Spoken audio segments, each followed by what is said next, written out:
Welcome back to Sunday Vibes, look where we are, back in the pub, and look who's here, Chris. Oh, little hand touch there. Doing? Christopher and Patrick are back together. How are we? How are you? I'm very good, thank you. Although I did spend last night researching under 21 goalkeepers I didn't know existed. And we're going to pretend we know a bit about them on this show very shortly. But other than that, I'm good, man. How are you? Yeah, good. I've seen a couple of names in here. Not a clue who they are. Not a clue. How are you? I can't wait for you to speak really confidently about guys who you've just discovered exist 2 minutes ago. Almost definitely. You know you're going to. But yeah, I'm good, man. I'm good. It's good to be here. I'm seeing some products in front of me. So I feel a plug in the wind. Absolutely. It's Plug Central. You know it. It is Manscaped time. It's spring around the corner, isn't it? So it is time to tidy up the bush. Yeah, the winter bush. The winter bush. Let some air go down there. Very, very nice products here. Come and get them. Roll up. Click the button in the description. I'm just so bad now. I don't know what I'm saying. You can get all of that 20% off free shipping by clicking the link in the description below. I'm looking at this potentially going in the back pocket on the way home. I'm not going to lie. Tidy up those nails? Yeah, the shears. Nice. I'm a nail biter. Oh, really? I'm a nail biter. Same. Do you do it? So, You're an anxious boy? I don't know. Maybe it's just unlike... I do it when I'm a bit anxious or antsy, when I'm editing and the footage isn't playing properly. I'm too central, mate. Need this when I'm watching Man United because I'm down to me absolute stubs. Alan Stubbs. Yeah, mate. Alan Stubbs. Let's crack on with the show though, because Christopher put out a tweet yesterday saying, should we choose our best young players 11 for next season in a poll? 90% of the vote said yes. So we've got a few rules. Because I'm looking at this script and I don't know some of these names. Yeah, well, the general vibe is the players have to be 21 or under by the time that next season comes around. Okay, International break, always a bit of a weird one. So we went for a little outlandish topic. And there is some outlandish names in here if you've only been watching Premier League football like us for the last 3 to 4 months. So this is under 21, 11 for next season. Yeah, players we think are going to crush it next season effectively. Okay. But inevitably, there are going to be a fair share of players who are doing very well this season as well. Yeah, absolutely. So the first names I'm seeing in front of me here, bear with us, ladies and gentlemen, are Martin van der Voort and Gavin Bazunu. Now, I've not... Love both. Honestly, maybe my football knowledge is really bad here. I probably should know more than...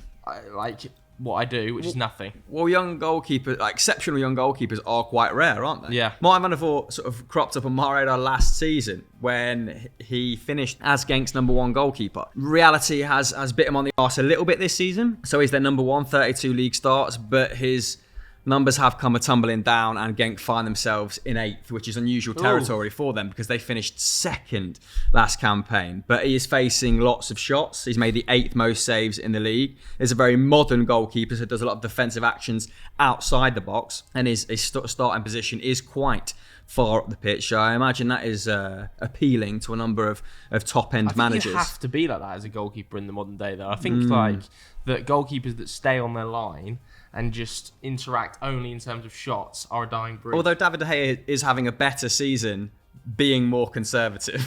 Yeah, but I don't so there we have you it. could plug De Gea into a team like Manchester City, which are a truly elite side right now. And it would work. Yeah, though there are different kinds of engaging, right? So there are keepers who come out and they essentially play as an outfield player in possession, but they're not coming out and claiming a lot of crosses, for example. Yeah. Like there are different ways for you to engage further out. And so, I don't know, there's still a stylistic difference there, whether you want your centre backs dealing with high balls, whether you want your keeper doing it, how aggressive you want your keeper to be when they are receiving the ball. Because sometimes you see players, you'll see like Onana, for instance, when he's actually played, as soon as the ball goes back into the defensive third, he goes herring out of the box. Yeah, basically. he's like a centre back. Yeah, like a centre back. Like that's aggressive, even if you're Alisson or Edison. Can't wait to see De Gea be doing that next season under Ten Hag. That could be an interesting little caveat. But let's carry on with let's go back under to 20s. Van der Voort. Well, I included another goalkeeper because, like I said, his form hasn't been great this season. He's conceding 1.5 goals per 90. Not great. And his save percentage has tumbled to 67.5, ranking him 15th out of the 20 goalkeepers that have put up over 1,200 minutes in the Jupiter Pro. Gavin Bazunu, mate. And the reason I know about this chap is 10 caps for the Republic of Ireland. Yeah, and he saved Ronaldo's already penalty, at 20 years old. He's a Manchester City player. Did he save Ronaldo's penalty, didn't he? I think. I'm pretty sure. Good shout from you, if not. Yeah, I mean, if so, sorry. But on loan at Rochdale last season, has done very, very well on loan at Portsmouth this campaign and has caught the eye of a number of sort of championship clubs. So I think we might see him take another step up in the next campaign. only 75% success rate in terms of saves. They've only conceded 39 goals this season, Portsmouth, despite, I think, they face 11 shots per night, which ranks them 8th in the league. So that little discrepancy might hint towards an overperformance on Bazunu's part.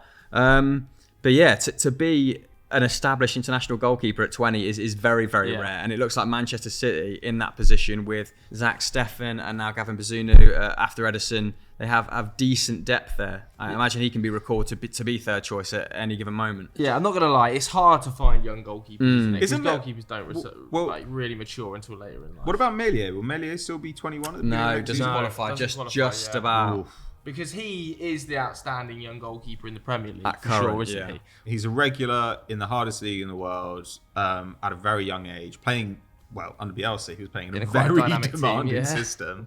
Yeah, I mean, I think we all agree he's going to be a star. It just remains to be seen what happens with Leeds this season, right? Yeah, I mean, there's a lot of top clubs, I think, elite clubs hoping Leeds go down. Because there's some players to be picked off there. Phillips, Rafinha, Meslier. To name just a few, maybe even Bamford. But yeah, I would have said Meslier if he had qualified, but he doesn't, and it's hard to find goalkeepers. So if you guys at home are watching and think we've missed goalkeepers out, let us know in the comments Absolutely. below. We've tried to do some justice to goalkeepers there, but let us know if there's any goalkeepers at your club that are young, youthful, that we should be keeping an eye out heading into next season. Right, let's move into the defensive line, shall we? Because some more established names here, the likes of Nuno Mendes, as the guy on TikTok says it, Nuno Mendes. We've got to get him in, surely. Nuno Mendes at left back. Yeah, I mean, there's not many. Is he 19? Yes. 19-year-old left backs playing at that level. And I know that PSG haven't been brilliant, particularly recently, where they've been effectively booed off the pitch and hounded by their own fans. That Monaco defeat was an absolute humiliation, one of the worst performances in modern era of PSG, I would say. But nevertheless, I think they probably are going to take up the option to take Nuno Mendes on a permanent. I think it's 40 million euros. They've only got him on loan at the moment, but they do have that option. Well, their other options aren't great. I mean, he's split time on the left flank with Bernat and Diallo, hasn't he, this season? But he has been the outstanding performer, and we can maybe point towards that first leg against Real Madrid of better where his career trajectory is going. That was a hell of a performance, wasn't it? But because he got hauled off against Monaco at half time. He did, which I felt was harsh. Everybody was shamefully bad. And that's going to happen when you're a teenage defender. Like, it does happen that you're just going to put in absolutely woeful performances from time to time. But the interesting thing about him is that he's playing on a team which, regardless of their struggles this season, they're hugely possession dominant. And so what you'd actually expect to see in his numbers, you'd expect to see relatively few defensive actions. You'd expect that to be brought down by the fact that they have the ball all the time. Yeah. And it's the reverse. He's got incredible defensive numbers. He's at something like 4.7 tackles and interceptions per 90. And you can see as well elite physicality in him. You can see what it was that drew PSG into him. Yeah, and do you know what? I was watching, I think it was Rio Ferdinand's Between the Lines. I know you've seen that on YouTube. It's good. With Pochettino, and he was talking about the influence of his fullbacks in this PSG system. And obviously he's got Hakimi on the right-hand side, who is effectively playing as a right winger. Yeah. And when Hakimi plays that high, wide attacking role to get on the overlap, often Nuno Mendes has to either tuck in to form part of a back three, which is probably potentially why one of the reasons his defensive numbers are quite juiced, because whenever there's a counter-attack and Hakimi's pushed so high, he slots in the centre a bit more. Or when he's on the overlap on this side, Hakimi doesn't quite come back as much as you would expect. They play so high and wide that I would expect if you were to, not that he's going to leave PSG, but like if he wasn't playing in that sort of role to offset the brilliance of Hakimi, then his numbers would probably be even better. But still, for 19, be a consistent player at 19 in one of Europe's best sides. Not that they've looked in the Champions League. It's no mean feat, I think. Well, it's just sad, I think, that the rumoured move to Manchester City never came to fruition. Yeah, it is. Because they still need that left back. They still need an elite left back, and he looks like somebody who they could have turned into a really interesting player. It looks like he could be several different kinds of fullback, and I would have liked to have seen him go into that City side, or to go into a more functional Pochettino team. And the scary thing with Nuno Mendes is just plenty of room for improvement. Only 13 starts in the league this campaign. Obviously, he racked up almost 3,000 minutes for Sporting Lisbon last season as they won the Primeira Liga. Weird loan.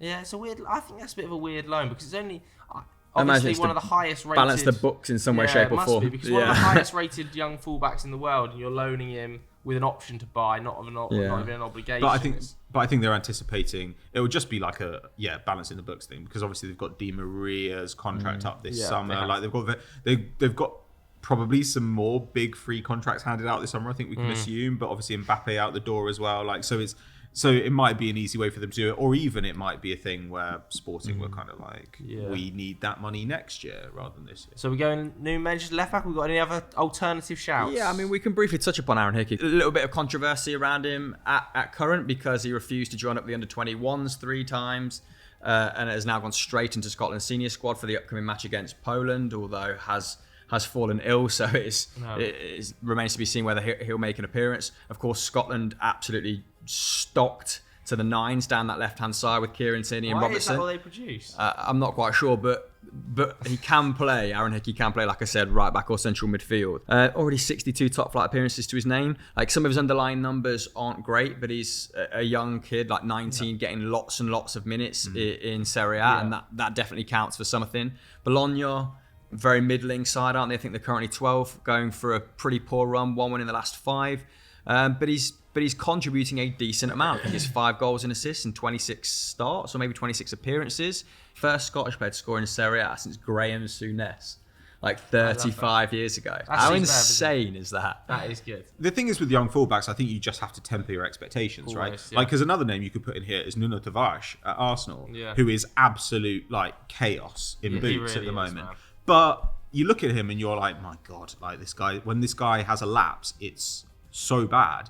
But then you also think there's loads of raw ability here. He's incredibly good one-on-one. He's really good in the air. That's what I've been shocked by with him. And he's got a great final ball because he basically wants to attack all the time. Okay, do you want him starting every game at the moment? Obviously not. And he clearly needs a couple more years of seasoning. But you look at that player and you think, yeah, I can absolutely see why they bought this guy. Same with Aaron Hickey. You look at Aaron Hickey and you're like, if this guy continues to play regular Serie A football at 19... he is going to be some kind of player. And the beauty of Tavares is as well is that he's not as if he's got a fullback that's the most consistent player. Like Tierney is very consistently injured. Like he has a lot of injury problems. This season, I guess. Yeah, though he's been quite bad lately, Tierney. Yeah, he's not actually played badly. Should we move on to centre backs then? There's a few names in here, isn't there? Yeah. Where do we want to start? Do we want to start with Timber? Just work our way down the list. I don't know. I actually would like to argue that like we talk about the second centre-back slot because I think Gvardiol should just take the first centre-back slot. Gvardiol, RB Leipzig. Yeah, I mean, he's pretty seamless, isn't it, from the Croatian certainly statistically and by the eye, he is the best young centre-back in Europe. Then it's probably Saliba, then some other guys. But Gvardiol, there is not a weakness in Gvardiol's numbers. It's crazy. There is not one. And he's played under a pretty dysfunctional, at the start of the season anyway, pretty dysfunctional Jesse Marsh defence.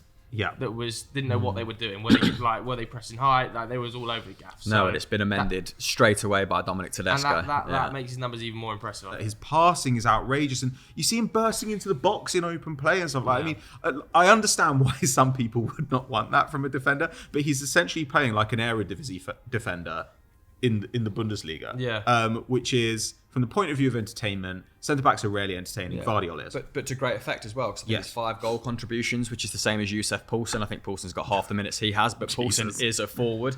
And he's able to do that, though, because he plays as part of that back 3, right? He plays on that left-hand side.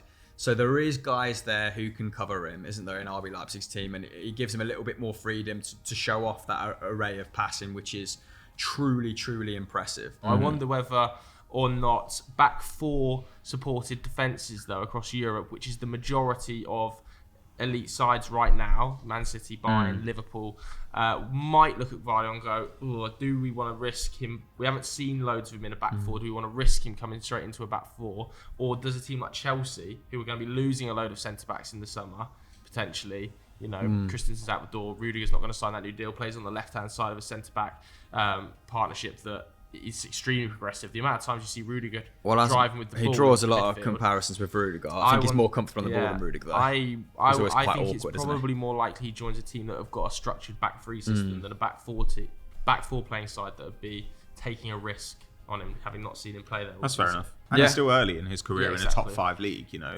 so you can afford to wait a little bit. Yeah, 100%. So Gvardiol nailed on in there. Other names to be considered here. I think Timber has to be considered, man. Yeah, insane.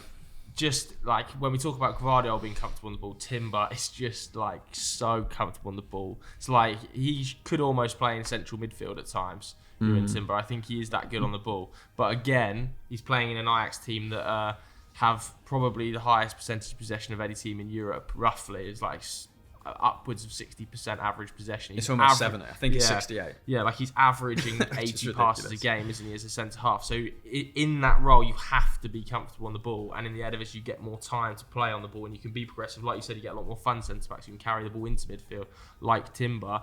But having said that, like he is just feels like the full package, doesn't he? He feels like the next Matthias de Ligt off the production line. What? And I'm slightly concerned that Ajax are going to get absolutely rattled in the summer. Having like a bunch of passes under your belt and completing them with a high degree of 9% success rate or whatever, being a technically good centre back on the ball doesn't make you special at Ajax, because that is their speciality. They have produced a number of them in the last few years, but he has certain aspects of his game that do sound him out as someone that could be world beating. How many centre halves complete over 2 dribbles per 90? Like it's insane. In the Eredivisie, like probably a couple. But yeah, I know what you're saying. He could be special.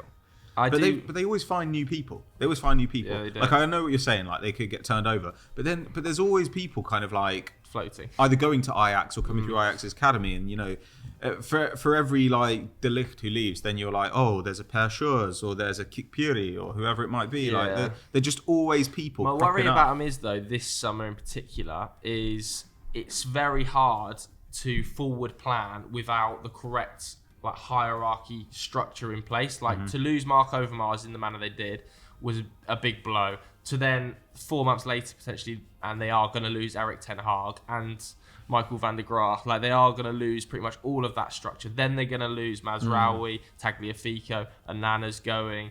I would be extremely surprised to not see Anthony leave in the summer. It looks like Gravenberch is going to go to Bayern Munich for 30 odd million euros. So then you're losing both your fullbacks, centre mid, winger. If Timber goes or something like that, without having a manager and the structure above him to recruit, But I at think the it's same a difficult time, position to be in. this is their end goal, isn't it? And they'll probably suffer for it the season after, and then regenerate the season after that. Like they will want to sell a lot of these guys for big bucks and keep their business model going. Yeah, absolutely. But we're talking about an Ajax team here that they have been sensational. Don't get me wrong; they've been unbelievable. To concede 13 goals in 27 odd games this season, I think they're on course for a plus 100 goals scored in the Eredivisie is unbelievable. But they're still only 2 points clear of PSV. Yeah. It's not as if they're just the amount of people that were tweeting me when the Erik ten Hag stuff broke during the week was like, oh, so easy to win that one team league. It's as if Ajax hadn't won the Eredivisie title for 5 consecutive seasons pre ten Hag. It's not just a tap in to win the Eredivisie every year. And Schmidt's not a joke. Like Exactly. Schmidt's at PSV, and he got in Songeret. They've got Noni Madueke, who we might talk about later. Like there are players in that division who are serious players, and he's a serious manager. So I think I would probably agree with you. I would have maybe my money on PSV to win the title next season. Yeah, definitely. But I mean, this is the price of success in the Eredivisie, right? And Ajax have always been absolutely clear about who they are and how they build. And the interesting thing about sort of Yeremy Timber, I saw some of his quotes from an interview the day before filming this, which is on a Thursday. He was saying that I anticipate staying at Ajax. I'm honoured to be a starting member of Ajax, but when the time comes, I probably will go to Manchester City. And he publicly said that he would prefer them to Barcelona, Crazy, which 10, 15 years ago would be totally inconceivable. Now, I imagine that's what an awful lot of young players are thinking. There's obviously that allure of playing under Guardiola, but it looks like he's going to stay. If they can keep a core to build back around, I think they'll be fine. I think he'd be another season, and a big team would be willing to pay big bucks for him. They might perceive it as a little bit of a gamble at the moment because he's not played loads and loads of football. Obviously, he's had an outstanding campaign, but Gvardiol feels like less of a gamble just because of his physicality. Yeah. And then but will cost more. Yeah, and Lisandro Martinez next to Yeremy Timber is like the pure defender out of the two. Lisandro Martinez is still picking up 3 tackles per 90 in a side that has 68% possession. If you adjust that for possession, he's probably making 15,000 tackles per 90. It's ridiculous. I think the only metric that Timber sort of outdoes Martinez for is blocks. He feels like another year's worth of minutes under his belt at this level then go to the Prem sort of thing. Any other suggestions before we move on? Yeah, we got to get on, man. Like, Yeah. as always, we're really very slow. front- I mean, Loading it. we're gonna, but because the front line's a bit more obvious, isn't it? We can fly think through that is- some of the I think names that's at true, At yeah. the top Yeah, right. the midfield I think is really strong, and there's a lot of debate to be had potentially. Do we have a right back at the moment? though? We don't, do we? I don't think we do know. Should we just chuck Tino in? Livramento, has there been a more outstanding young right back in Europe this year? Because obviously Trent doesn't Can't fit think this, of does he one. now? Trent must be 23 now, right? Well, Tarek Lamptey will be 22 by the time next season starts. Shame. Trent and Reece James are already 23. Only 23, by the way. That's insane. Yeah, so then it has to be Tino. I mean, is there a better young prospect anywhere in Europe? I don't think there is in the Premier Is League. Omar Richards still playing? I Getting don't think minutes? I played think much he's got this 10. season. I think But he's 10 even he, I appearances think, was as well. already 21 when they got him, wasn't yeah, he? he might be out of the date range. What's impressive about Livramento is there doesn't seem to be an obvious weakness in his game. Yeah. And I think some of his passing numbers maybe suffer as a result of Southampton's style of play, like get the ball to JWP or Romeo and then just support the attack or bomb on or try and win it in a turnover or something. But to be doing that at 19, for your numbers to look like you've been playing Premier League football for 10 years is fucking impressive. He's so physically good, like gifted as well. Like he just, like when he goes shoulder to knocks the ball past him shoulder to shoulder, he's so strong for a 19-year-old to get off the ball. I think he is like a shoe-in to get like a major move. The thing is, his ex-Chelsea academy, I would love to know whether within that contractual situation they agreed something like a buyback or a first option or they can match the bid and have first refusal on Tino, because it feels weird to let what was clearly the outstanding player in their academy like go for, what did he go for in the end to Southampton? 20, I think. Like, Yeah. I think that might even be more. I don't know. He was also captain of the Chelsea academy as well, wasn't he? So he's clearly a bit of a leader. I think he's nailed on to be a superstar, Tino Livramento. So should we just put him in and just move on? All right, let's go to the midfield then, because we've got huge names all over the shop here. I know, it's ridiculous. Huge names. I mean, should we just put Bellingham straight in, not bother talking about him? Or do we want to talk about Do you Bellingham? think Bellingham's the best of all these guys? Him or Pedri? It's between the two, I think, in terms of like central midfielders. I just think Bellingham's ability to play in a number of different roles and put up the minutes he's currently putting up in that Borussia Dortmund side is just Bellingham can certainly outrageous is a bit more of a Swiss Army knife than Pedri. Like Pedri is the guy you want, I think, stitching midfield to attack. But I So don't- is you Bellingham wouldn't want more of a Bellingham Swiss that- Army knife than Camavinga? I'd say they're quite similar, actually. Camavinga historically has had much better defensive numbers than Bellingham. Bellingham's never had great defensive numbers. They've always been fine. But Bellingham has always been much more of a presence in the final third than Camavinga.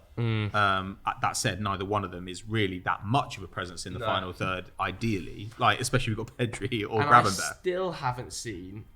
I do really like Camavinga, but I haven't seen him put up a performance or like a. Do you remember when Bellingham played against City last year? A coming of age and it was performance like, for Real hell, Madrid, it's yeah. like 17-year-old is literally like just everywhere doing everything. Yes. Like battling and beating the world's best midfield. Haven't seen that from Camavinga yet, although I do think he changed the game. Not changed the game, but I thought he was a vital part of the game changing against PSG when he came on off the bench. And I thought that was something that Poch didn't have in his armoury, the ability to bring a player like Camavinga on. But Bellingham, just like when you watch him, you're just like, fuck, this guy's just a total force of nature. It's just like, he's just into people's faces, like dragging people up, and you're just like, gee, this guy's ridiculous. At the same time, though, if the clubs were reversed, I think we might be saying the opposite thing.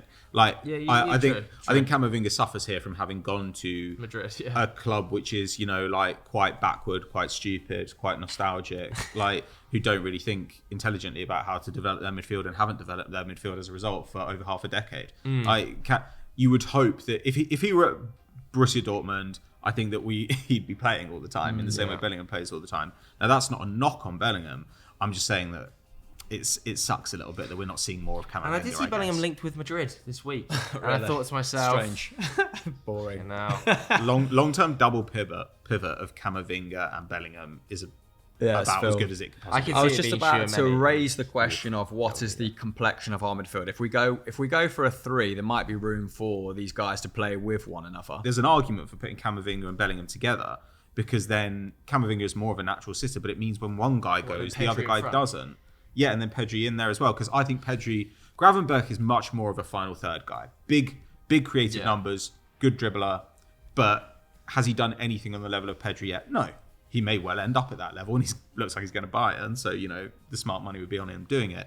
But Pedri has been doing it now for quite some time, despite the injuries. Hasn't played much this season. We could have Florian Wirtz in there. It's such a shame that he's done his ACL. Yeah. It's such a shame. But are we doing 4-2-3-1? Are we doing 4-3-3? Because he's more of a classic like 10 getting in the box, like almost like Kai Havertz at times. And then his competition for that role is less Pedri or one of these other midfielders. It's Musiala. Yeah. I just want to throw his name in there. I think Harvey Elliott needs to be considered in a midfield now. We would have set him in part of that front three before the start of this season, but clearly Klopp has said and thought to himself he's better in a midfield role. I think he's currently a league below these guys. If we're talking sub-genres within this genre. If he hadn't have dislocated and broken his ankle on game week 4 or whatever it was, then I think we would be talking about him much more highly. But I agree. I think Bellingham, Camavinga and Pedri is a very strong midfield three with a Gravenberch and Elliott to come off the bench. And Musiala as well. Somebody's gonna drop out. Musiala has played minutes at 6 recently. Yeah, he played in a double pivot against I think it was Hoffenheim, and then played as like a floating 8 against Union Berlin, maybe vice versa. But it's so Nagelsmann. A floating 8 in a Nagelsmann team is basically a striker. And they've been awful defensively lately. They've taken a massive downturn defensively, Bayern Munich recently. And it's been really easy to play through, and that's been partially, this idea of like playing this bad. To me, Musiala, you look at him and you're like, this is going to be the next Muller. That is what he's gonna be. For the time being, they're trying to find a way to get him to play while Muller is still playing. But in the long run, that's got to be his role. That's what he's good at. Really.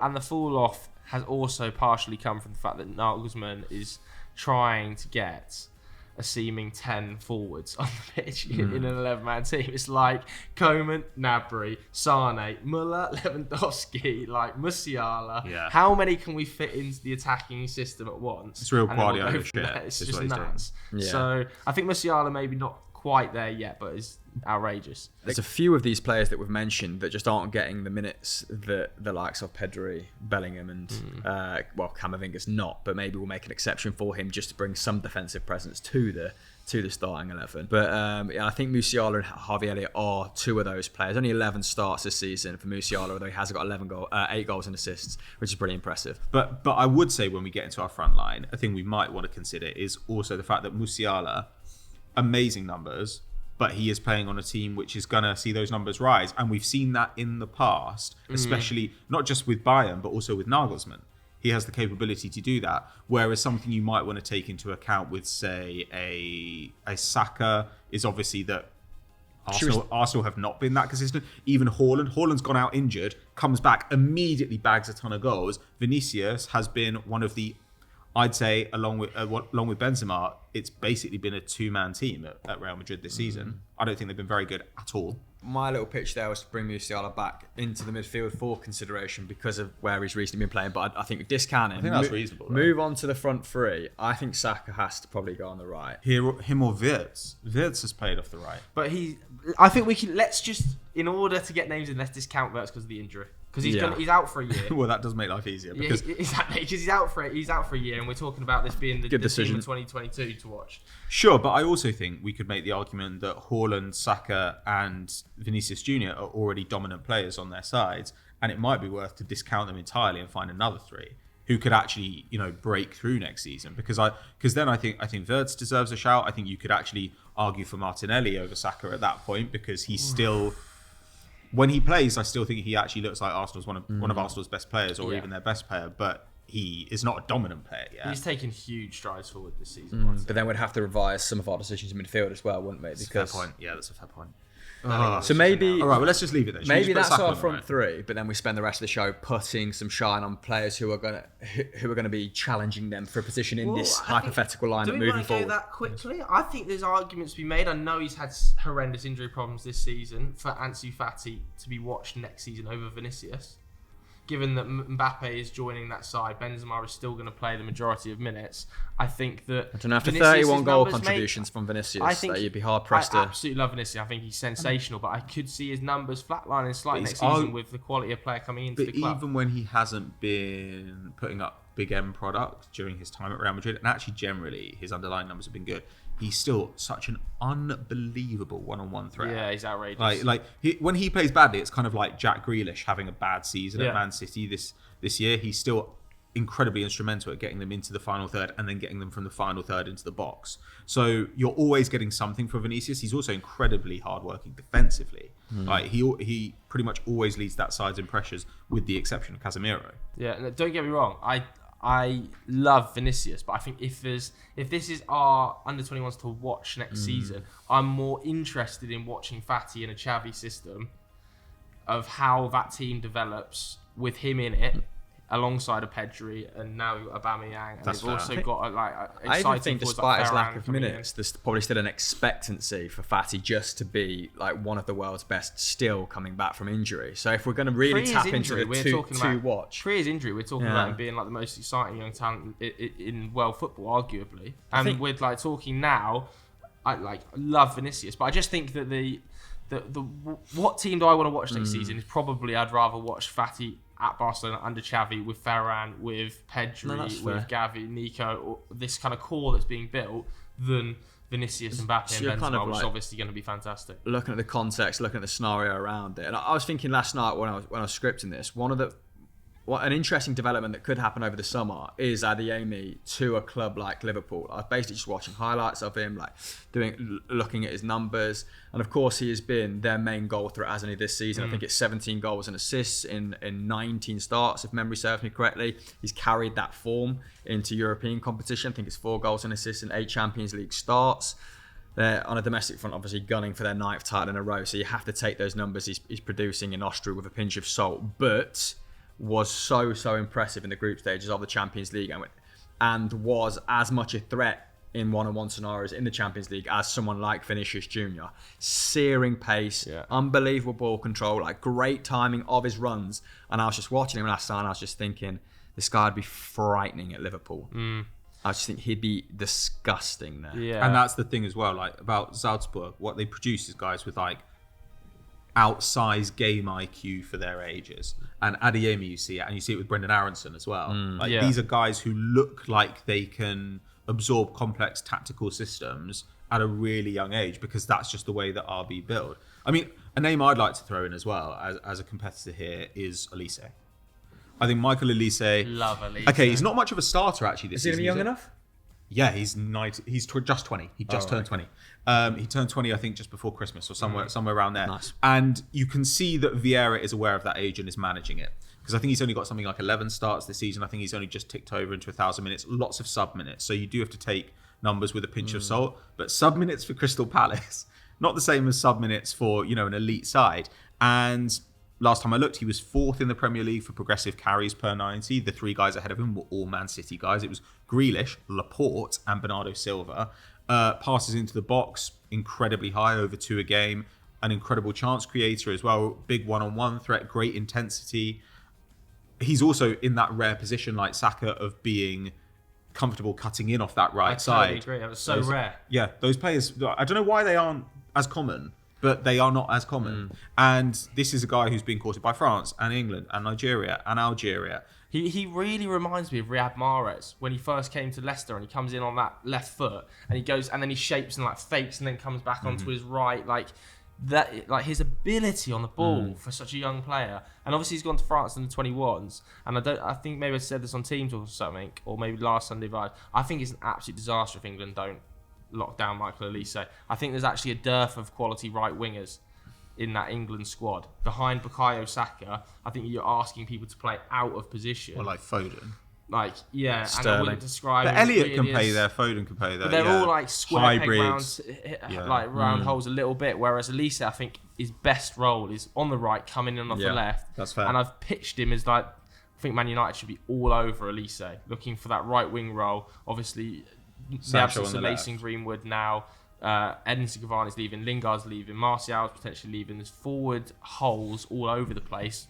Cristiano Ronaldo's 38, Sancho on the left, Elise on the right, and then I think it's quite smart being able to draw those 2 players centrally. Still holding out hope for Callum Hudson-Odoi as well. I still think Callum Hudson-Odoi, he pops in all the numbers, all of them. When it comes to carries into the box, Do you think he should have left when he had the chance? Yeah, probably. I mean, though I think, I don't know if it wasn't like him not pushing, right? It was Chelsea saying we're not going to let him go. But to Bayern? Yeah, but he's a star. He's got everything. Well, every time I see him, I'm staggered by his final ball. The weight of it is always perfect. He's one of those wingers, and you're seeing more of them now. Wingers who, in the same way you're seeing kind of 10s who have the pace and one-on-one ability of wingers, you're seeing wingers who have the vision and final ball of 10s. And I just think, I don't know. I'm sad that we don't see more of Callum Hudson-Odoi, because I do think he's a special player. Yeah. Talking about, of right wingers, I want to give Yeremy Pino a shout out at Villarreal as well. I mean, he broke through into the side on the left and was a lot more productive there. Has kind of been forced out to the right because of the talent that Unai Emery has at his disposal. But another Canary Islander absolutely crushing it. We were talking about Samuel Chukwueze being a potential future star. Yeah, a couple of years ago. Put Samuel Chukwueze to the bench. Exactly. So. A very influential part of the Villarreal side that won the Europa League. Made his Spain debut less than a year after making his Villarreal debut, which is not something a lot of players do for Spain, because they have such a depth, don't they, in those positions. 10 goals and assists this season in 18 starts. It's an Unai Emery team, isn't it? This isn't... We talk about it's like a complete reversal of some of the names we've mentioned in terms of having their numbers massaged by virtue of being at a big club. This guy is doing it for a manager who is naturally conservative. So I think he could be a real special talent, and he's got that fuck you attitude as well, and I really dig it. Yeah. So should we pick should we just pick the obvious front three? Or is that a bit boring, like Haaland, Saka, Vinicius, Haaland? Should we do like an obvious one and an alternative? The obvious one's obviously Saka, Vinicius, and Haaland. Yeah. And then what's our alternative one?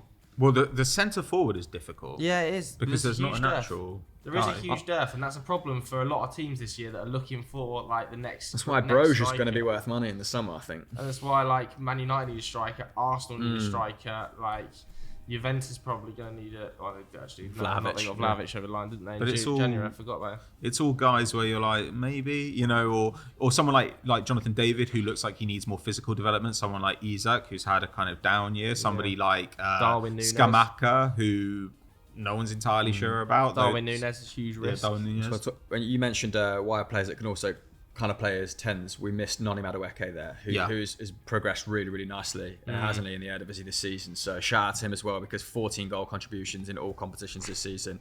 He definitely deserves a mention. But maybe edged out. Maybe our alternative one then, we play Florian Wirtz as a false 9. Or Martinelli through the middle. Yeah, Martinelli through the middle. That's not too bad. Martinelli through Elise the middle. on the right. Elise on the right. And then Ansu Fati on the left. What about Imana Langa as well? He's a name. Yeah. Good player. Yeah. Good player. Good Okay, player. but not star good quality. Player, but I think he's had... It's worked really well for him when everybody else has looked really poor. He's been able to come in and have a huge impact on the side. I think he's still got quite a lot of developing skill. He's very raw. But I think... I think that front line, potentially, or even Adeyemi. Yeah, I think Adeyemi can play anywhere on that front line. Yeah, I really think he could be an absolute terror for a top side in a year, 18 months. All right, should we bother doing quick fires? We'll do one or two. All right, TJ Cook 695 says the likelihood of Spurs signing Dybala. Low. I agree, very, very low. Doesn't make sense. Covered this on the podcast as well, didn't you? And who does he unseat?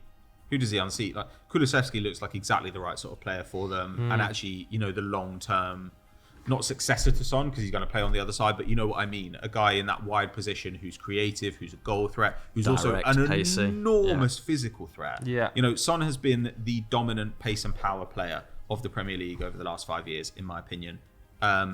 I think that Kulusevski looks like he might be a guy who could rival that crown. Yeah, I totally agree. I also think the wages are just a problem. I think the top earner at Tottenham Hotspur's Harry Kane on £200,000 a week. I think if he saw Paulo Dybala come through the door to match his current wage or even increase or whatever, let's say he came in at £250,000, I think that'd be a problem straight away for a player who is not a nailed-on starter. Just get to Manchester City, and we can stop pretending that Foden's a false 9, and he would. Haaland's going to go now, though, isn't it? What now? Real Madrid have discounted themselves from the race. Okay, in a Haaland-less world, I think he could be a great plan B. Yeah, I just said it on the pod. I just think Dybala is the most nailed-on PSG player I've seen in ages. Just like free transfer, losing Kylian Mbappe, free transfer, and just chucking in the front line. They're never going to fix themselves. And he'd probably put up the same amount of goals as someone like Pablo Sarabia. They just keep discounting like workhorses for big names. But where do you guys think he's going to go? That little plug there. New Age Purist says favourite injury-prone footballer. His suggestions were Fekir and Arkadiusz Milik. Favourite injury-prone. Yeah, but I mean, like there are Kieran Tierney. Like I mean, there are a bunch of guys you could include. I suppose somebody. Are we trying to think of somebody who would have been Sick. Yeah. But injuries Great. curtailed the career. but like not a Brazilian Ronaldo type? Gary guy? Hooper. Diaby. Yeah, Abu Diaby. Diaby was amazing. Every time he was fit, he was amazing, but he was never fit. Owen Hargreaves Yes. was a sensational player, but just his hamstrings were made of like thread. I think they're two really good shouts. Thiago Alcantara. Yeah, potentially. Let's finish with this personal one then, because it's also semi-football related. So, favourite World Cup moment from Took48190563. Are we making this England specific or just in general? Whatever. Bergkamp versus Argentina. Yeah. Yeah, watched it live. I was 8.